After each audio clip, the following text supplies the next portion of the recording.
Hello, ngasi na amok alu ngaure hinjang thong batan na alu ngaure ni juga wait guys ai sida sima yeng ga tau mai sida chak thong ba lore ai gi hino sida patlam lore ha ba yong ado sida alu ngaure kang ko alu kang ne aduga yirum tau ni aduga no sida ne ai chak naman le ngasi gi chak sida re chak se khara kan to ra me khara mulam re cheng chang bra kan to re sida ai alu kanggo le re sida omelette le re dada ai lok thongai su si chara ga si jage na le jaba ai hainau khokpa sida re ngasi ki mathel char se. Hello guys, welcome back to my channel. Asa ai mi thup chong o ama si mi thup yar mi thup yau dre yang chi na hai na do as mai mi thup mai to ado ma'am ngasi di chak se chana da lai re ai mathel ado ai table lai ta ya dre mo table yau ta se mo bang to kan noi te daga sida ai hainau le re sina horen ko na char ge ado si se hu char doi ne si je chana ai ma'am da comment khara reply to ge sum comment pi ra go reply to da se noi te da na hai bi video du gi value yau da bi tak to wa ai na khan kai mi ti na mom na kai mi ti na mom na trop pi na mom na chao re mai na di ko comment se ka mai na pa si ge ha ta ko si se ina khale asun comment se kamai na pa se ngasi ki comment se pa roi ke no pa ke comment se ke no dei lo khat ke ke no dei lo khat che ka dei lo khat che ke kham ne ngasi ki dei na pa roi ke ngahan ke no to do ka ma dei pa se ke ne ba ado comment se han ba ching thai sapom ko iche si karam kan da thoda turino ai nu pi ne ado shu si thoda kwa da na hai biro opot che kita lai biro ta ba ya de mathang na pot lai ra go ina pe non towers ra oi na yon ba video towers ra ado hoi tau se ko live stream pinky inau pi free sing do phawdi phaje do iram dam si da di adu mayam do lit pada phajaro ye nang na foreign country da chapa kan lit na ma tham jalo ai gi se inau pi nu shi ba gi hai bani ko ma haning da ba ge okay, thank you. Sumana comment biro pagi ado ai suma phama dam khanga ga dum le to ine na tra de ta comfortable oi da bai ta expose am to do bi don chala ga ta ai di si gi free lit la bani do hai ta man chat pangam ba mi sa ko ina te camera box thang ka laga chat pangam mi na te se du na lit loi Lily's ST ko so pretty as to khan ba chatting e chai he hai outsource ji se ta sing ha gi dam affordable oi ba yam na trendy show ra ga phajaba ba yam phang ba ma pham ne sorry ji ha gi lo re ko ai ta noi na apa ma loi phang e ba ko adu so affordable oi ba ahong ba da adu na why not sorry is the best update hair cutting ko iche saubam yam hai ye label loi na phaje li ba mayam do ai thank you kai no si bo dane sort ya me khom do ina yeng han la di nungai gani khali adu nang gi di pi sak pi pani nungai roi dai yam kham roi je pi e chaw e na ko ri no ngang ne me yam khang mai ta ta noi nu pa oi gi ju noi khang au kai ta re khang au selling e we never just you that pi ang gani na jaga chaw gani khoi na just to na te ko adu ne wa ta ta ngang ngang ka lo hang bra nu pi nu pa ko pon ma na na te ai ne khang ne ga am song ni da nu pa ge je kick hele bobo sing itan gi ahong ba se yam nungai paisa pai da ba khoi gi lai ba ya ba gi context su happy o yar gi di hai chum me dun hai je ha ba di phajaba pot ane gi trend yu pot je dum tang e ko aduna affordable oi ba smushung ba lai ra ga lai ba se phain na ko ibe ma nang gi lupa tara gi firo sing si di lai di gi khije ngak tai adu ba di ma pan da gi chela pa ngak ne lai di man ta me na cha moi gi western gam di chap khat la ba on ji moi di ucha ga set pa fashion ni ani ba adu set pa yare mo ne sela thadro ba ni na cha adu ne jm phaje isu pa mi le ni nge no ma ai hap char ke sister is no bini sauri song num si da na hai bani free to khara pot ta bal pi u sar su lit puli la di sa da bani chume lit puli la di sa de adu bu kai ta re sometimes summer da siguma firon le lo da na winter da di hek da li pe apote ing ra ba da matat set pa ngam na te ko ai su ngam de ai gi ma'am ai di winter da nam gi ba block ka kai gi bio ai sweater nga ta full nga da li pe ne ding bio nang na le di ba ma'am do loi na phajai to ba tabu ai di paisa phan empire ai di ngam moi ai su lai ngam de le ra ba ni na li ta ba ni ne nang phajare he be mao hai ri ba le ra ba ni na lit pa tam ni ado ai su le ra ga lit ta ba phiron ma'am lai ri ก็กันตายว่าฟรีงกันนั่งกินป้ามาเดียวเนี่ยมันโฮงเงินลิปไปยาดบ่พิรอนดีเอาคนที่ปั๊มเจเดเอาคนที่ปั๊มเจเฟสเนวหายดิลิปไปยาจะต้องทำจนจะเกะอ่ะคนจ้างมาตั้งจ่าสิก็อิงกี่ประการเลยอิงเงอิงเกรจากสิจ้างไงแม่ไอ้กี่จากสิอูจะไอ้เห็นเส้นไปไอ้เทเบิลช่วยตัวเมื่อกี้เลยเจอกันนี้ไอ้เทเบิลเลยกันนี้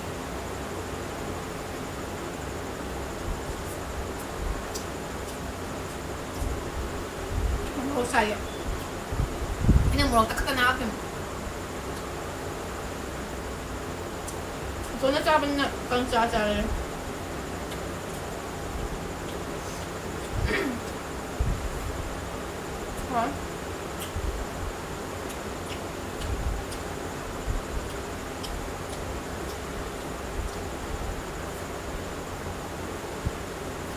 ini saya yang turun cara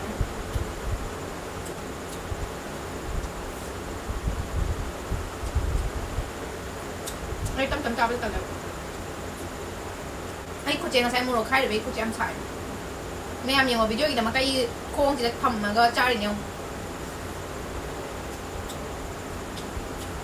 ไม่ยามนี้ไม่ในสายยังใช้เงินซื้อจ้าคู่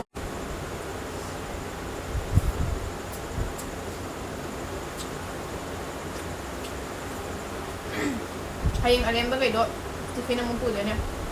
ดิวตี้จ้าหนังตะเขาใช่ปะไม่ใจยันไม่ย่างใจยันนะเขา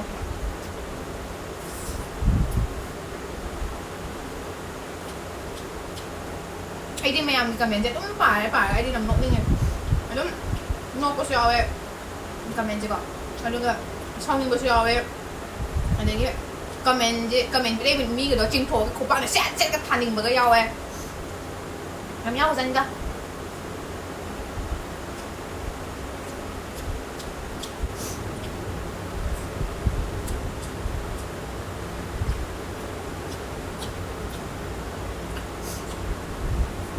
好的，对。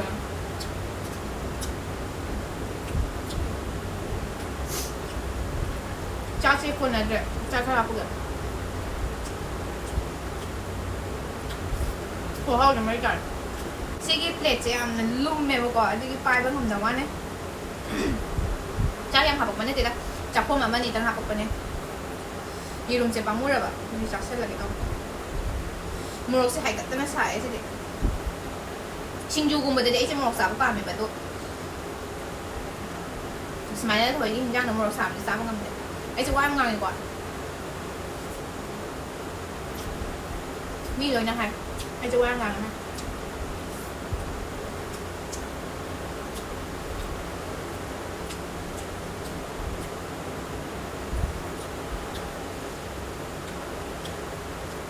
와인 ngang bây cầm bị sen bây giờ đây fast này.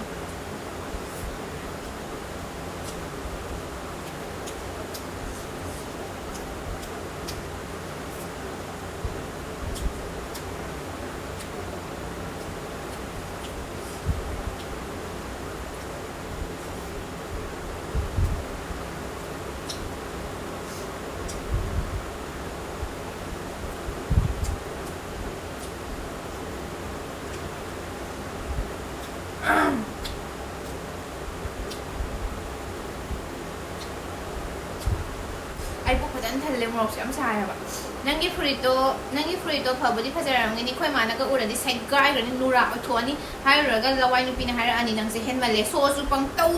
โรดนะเลยเราทัวร์ก็ไว้นะซีฟริเจพัชรานะคิดตั้งมีนะคิดตั้งสุยจะเลยนะขังฮัลลูนั่งลำบีแล้วก็เห็นนะบ้านะนูปานะซีดีฟริอันนี้พัชรายามลิปมาดูเนี่ยให้วิระอันนี้ไอ้การด่าจุดเปรียลักษมียุ่มน้ำนั่งหายเสียก่อนมาการหุ่นจิให้ไปดีน้อยมาเขาต้องนั่งติดกับสิกายดูเสียค่อยมานะอุดจุดสิกายกันนี้อันทุกอันทุกปะการแต่ฮัลโหลมันอุดจุดสิกายกันนี้อันทุกคนพันมาตั้งจานนั้นเช็ดแล้วก็ลอยเลยอุลิเจสิอุลเลยมันไอ้หุ่นจิสิลีแล้วก็เห็นแต่ผู้เจนชวนเจล้วนนี่มาปันดาไม่ยังมารักตาโซ่เจ้าเลยนี่ให้เป็นนั่งติดก็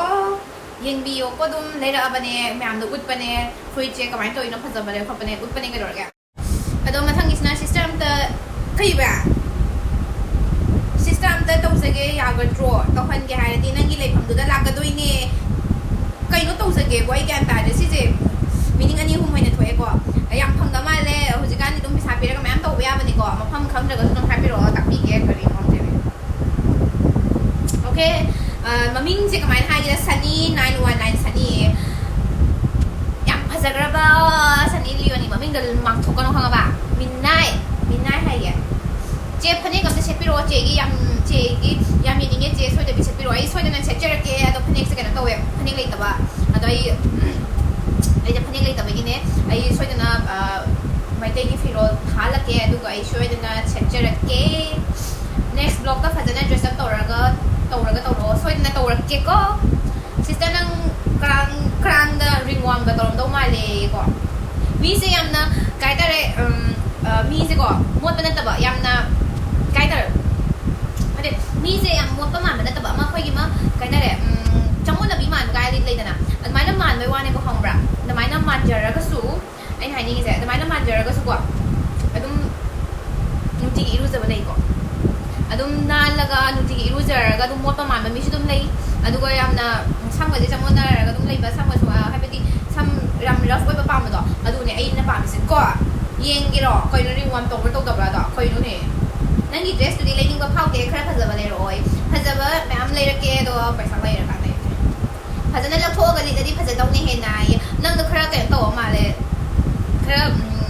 mimana da ba ma li ko wangang sangang do ka kai phuri no gyan ga tasilak tra yeng ba da ka chai ping ping law e ha chang ping ping law e ha rama nabi nang se keno myam mali kai mali no thungaw wi phuri sin badu su phajana khoi du halo dana mapung phana bai ma ai kenom hai ko samaina phuri sin dok sin din toraga number content creator myam su lai adu phajana ga laktho ga phajana ga lit laga to du dia ngasi ba u ji ko even in the movies adigi film da su smain to wam te yaudri khangdra ga di phajana nang anga yam moi ri ko angang tapi ba angang bo da mobile pai ba haira kan ji thungaw bo sai di hai sam sina khara phajara di phaye thadok tanaga ai je cham thadok yam pa me adagi sai ji sung ai hai ga english mai du phana sara su ne sara phumang da oro chendara su ne sai ji sung ai hai ga ro ai na sorry get number ka dai no akhoi na chat pati adum am da thengna de mafam hai bi roi get number 1 dagi get yo jungai da ko get jang jungai da smai thar ga myam yon ba lai bi ne ko adu thar yon ba do adu like for 10 rupees lupa kun gini lupa kun tra gini lupa yang kai gini lupa jama gini main tor ga myam yon ba ne ko makha da mai tor ba adu mafam de khan ba bo hira ba kham ra adu phang ba ne ahong ba da phasa ba dum phang ba ne khara ta invest to ba ta re khara ikai da ba ta ta re ba ta pi ba khali ne kai ikai ba min rupees myam lai theng ne ko ina adu bo ai ni sumai ikai bi de to na ne cha da ga lai ri do adu ga i to na dum khalle kan nam mi kai bi de aroi ba gi do yang pa me hai do ko nangi free sing do kasubi khalam dai da litna ba free male mai dai no pi na bu adu gum ba free kana na litna ge nang yam na hen ma la bani jugo cha da ba mi mali na kasubi gi phiron ju tungan thokro ai habidi kasubi khalam dai da lit ka da ba dress ai tungan thokro ai gyan ta de oi me am nung khangam ngani ko kai ta re kasubi habigi meaning se khang draga di ai mathang gi video content si da what is kasubi and ai to soina na ai video le samjarake ado hojik explain to jarake adu boy to roi phajana details to in details to in hairage ko adu oi yak nungai do male gyanam tamande nangi na sakse yerum yamna male phajabagi ne ina haise man do male adu yerum ni mamit mana naton chin amda pande sep sibudi yeruman ba phajana iri haro nangi namma gi sep to yerum male smaina hayo ba seng na yerum male bu kai no ngau roi no mi sidai ne hara ma pung phane sida bangam de ne sidara ka no hambra masi nu pi si mahi ka am ta yoram do bo man je masa si mahi yai ba ki mami am ta u je lik saru ka si tong trik tong le ai si yang kang ne ado yang kang bodi natte ai si yang fit oi ne ko ta sei na yang fit oi zai sidagi hena noira ga di ai noi ba pam jade ai kang ba dum lei janinge aduga saru tong isi kai gi noi gyan ta de ado maya mi se noira ga saru ba su lei kang ga saru da ba su lei ado mi gi mata mi gi makha po le ko pi thorak ba du gi makha po le ai ne hekta noi ninga ba ne ai ne hekta kang ninga ba ne hekta pu kang ba ku noi ne noi ba se ya po te ꯅꯪꯒꯤ hospital ꯀ꯭ꯂꯤꯅꯤꯛꯇꯤ contact ꯂꯩꯕ ꯅꯠꯇ꯭ꯔꯣ ꯒꯥꯏꯅꯤꯀꯣꯂꯣꯖꯤꯁꯀꯤ ꯑꯉꯥꯡ ꯑꯃ abortion ꯇꯧꯕꯗ ꯄꯩꯁꯥ ꯀꯌꯥꯃꯨꯛꯇꯤ ꯂꯧꯒꯦ ꯄꯩꯁꯥꯗꯤ ꯅꯨꯄꯥꯗꯨꯅ ꯄꯨꯊꯣꯛꯄ꯭ꯔꯣ ꯅꯪꯅ ꯄꯨꯊꯣꯛꯄ꯭ꯔꯣ ꯀꯔꯝꯕ ꯅꯨꯄꯥꯅ ꯈꯪꯍꯧꯗ꯭ꯔꯗꯤ ꯀꯃꯥꯏꯅ ꯇꯧꯋꯦ ꯑꯗꯨꯗꯤ ꯅꯪꯅ ꯄꯨꯊꯣꯛꯑꯦ ꯃꯥ ꯍꯥꯏ ꯌꯥꯝ ꯈꯪꯉꯦ ꯅꯪ ꯅꯨꯄꯤ ꯌꯥꯝꯅ ꯇꯧꯔꯒ ꯍꯨꯟꯇꯣꯛꯑꯝꯗꯧ ꯌꯥꯝ ꯃꯥꯜꯂꯦ ꯅꯨꯄꯤ ꯌꯥꯝ ꯇꯧꯕ ꯌꯥꯝ ꯆꯠꯂꯝꯗꯧ ꯃꯥꯜꯂꯦ ꯅꯪꯁꯦ ꯑꯩꯅ ꯁꯦꯝꯅ ꯍꯥꯏꯕ ꯍꯥꯏꯗꯤ ꯅꯪꯒꯤ ꯈꯨꯡꯒꯥꯡ ꯂꯒꯥꯡꯁꯦ ꯌꯥꯝ ꯊꯤꯅ ꯍꯩꯕ ꯌꯥꯝ ꯈꯪꯕ ꯅꯨꯡꯇꯤꯒꯤ ꯌꯥꯝꯅ ꯑꯦꯛꯁꯄꯤꯔꯤꯌꯦꯟꯁ ꯂꯩꯔꯕ ꯅꯨꯡꯇꯤꯒꯤ ꯌꯥꯝꯅ ꯑꯦꯕ꯭ꯔꯤꯗꯦ ꯇꯧꯕ ꯃꯤ ꯃꯥꯜꯂꯦꯀꯣ ꯑꯗꯣ ꯌꯥꯝ ꯇꯥꯅꯤꯡꯗ꯭ꯔꯦ ꯁꯤꯁꯇꯔ ꯌꯥꯝ ꯄꯥꯝꯃꯦ ꯈꯔ ꯂꯩꯕꯤꯔꯣ ꯄꯩꯁꯥ ꯍꯟꯖꯔꯛꯀꯦ ꯀꯔꯝꯕꯅꯣ ꯅꯪ ꯄꯥꯝꯃꯤꯁꯦ ꯍꯥꯏꯔꯣ ꯑꯁ ꯈꯪꯗꯦ ꯅꯪꯅꯗꯤ ꯃꯁꯥ ꯅꯥꯟꯕ ꯍꯥꯏꯔꯤꯕ ꯌꯥꯝ ꯆꯃꯣꯠꯅꯕ ꯃꯥꯜꯂꯦ ꯑꯁꯦꯡꯕꯒꯤ ꯌꯥꯝ ꯆꯃꯣꯠꯅꯕ꯭ꯔꯥꯅꯦ ꯑꯩꯕꯣ ꯌꯥꯝ ꯊꯤꯅ ꯅꯥꯜꯂꯦ ꯀꯩꯅꯣ ꯀꯥꯏꯗ ꯆꯃꯣꯠꯅꯔꯒꯦ ꯑꯩ ꯒ꯭ꯌꯥꯟ ꯌꯥꯝ ꯇꯥꯗꯦꯀꯣ ꯅꯣꯏꯅ ꯆꯃꯣꯠꯅꯕ ꯍꯥꯏꯁꯤꯅ ꯀꯔꯤꯅꯣ ꯅꯥꯟꯕ ꯍꯥꯏꯁꯤꯅ ꯀꯔꯤꯅꯣ ꯅꯣꯏ ꯀꯌꯥꯃꯨꯛ ꯅꯥꯜꯂꯒꯦ ꯍꯥꯏꯕꯗꯤ ꯃꯄꯥꯟ ꯊꯣꯛꯄꯗ ꯑꯣꯔ ꯔꯨꯝꯗ ꯁꯨꯝ ꯂꯩꯕꯗ ꯑꯣꯔ ꯀꯩ ꯍꯥꯏꯇꯥꯔꯦ ꯀꯃꯥꯏꯅ ꯑꯩ ꯋꯥ ꯂꯩꯇ꯭ꯔꯦ ꯍꯥꯏꯅꯤꯡꯉꯥꯏ ꯃꯩꯇꯩ ꯅꯨꯄꯤ ꯅꯈꯥ ꯊꯥꯕ ꯃꯌꯥꯝꯁꯦ ꯂꯝꯗꯝꯅꯕꯗꯤ ꯇꯧꯅꯨꯍꯦ ꯃꯤ ꯑꯃꯒꯤ ꯄ꯭ꯔꯥꯏꯚꯦꯁꯤ ꯍꯥꯏꯕꯁꯤ ꯀꯩꯁꯨ ꯂꯩꯇ꯭ꯔꯕꯣ ꯃꯅꯤꯄꯨꯔꯤ ꯃꯆꯥꯅ ꯃꯅꯤꯄꯨꯔꯁꯦ ꯀꯣꯔꯤꯌꯥꯗꯤ ꯑꯣꯟꯊꯣꯛꯀꯨꯝꯁꯦꯀꯣ ꯅꯪ ꯃꯩꯇꯩ ꯃꯆꯥ ꯃꯥꯟꯗꯦꯀꯣ ꯅꯪ ꯃꯩꯇꯩꯔꯣꯟ ꯐꯖꯅ ꯏꯕ ꯍꯩꯇꯦ ꯏꯠ ꯃꯤꯟꯁ ꯅꯪ ꯍꯩꯇ꯭ꯔꯦ ꯇꯁꯦꯡꯅ ꯅꯪ ꯍꯩꯇ꯭ꯔꯦ ꯅꯠꯇꯦ ꯑꯩꯅ ꯁꯤꯒꯤ ꯐꯨꯔꯤꯠ ꯑꯩ ꯀꯩꯅꯣꯝ ꯍꯥꯏꯀꯣ ꯁꯤꯁꯦ ꯑꯩ ꯍꯟꯖꯟ haidanasu lae sisina last kano su oirage last comment oirage video se yam sangani edit taw yam waye ba ado myam aina ngasi freedom lileba ado phajai khaleba ado myam mana pamagadi aimoni matau tamaga freedom lit kani ba ko ado mana pamdragadi lit oiba ni di apam bane ba aina smaina ngange smaina tawre haidana mina langana aduna hoi there is some content creator mukbang video namba man mukbang taw video do pame abidi mukbang taw se pame myam mukbang thole ko mukbang video myam paling sana myam thole mai macam myam thole ko kena taw ba mukbang video content creator hai tare ko mukbang taw video namba ko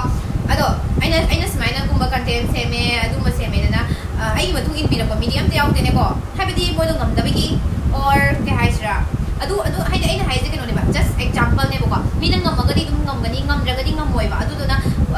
wa do ngam matam da comment do ngam comment do bi matam da khar khan thara comment piu mani aina kai gino comment yam toina pathurak tri je kai no na comment je pathoga ai je khoi do sawni ba khoi do je pri sawni adu na hekta videos na ningak te ba khangra comment je haide hekta aina haido comment pi mi do ching thoga ko box na set thaninge ba hangbra adugi matang yore ba adu na ne hora ba na ko okay heno se sasan laga lo shala sine awe ai na ari ne lo ka de au kure cha ga ne ai na hai no cha ra si ne doi na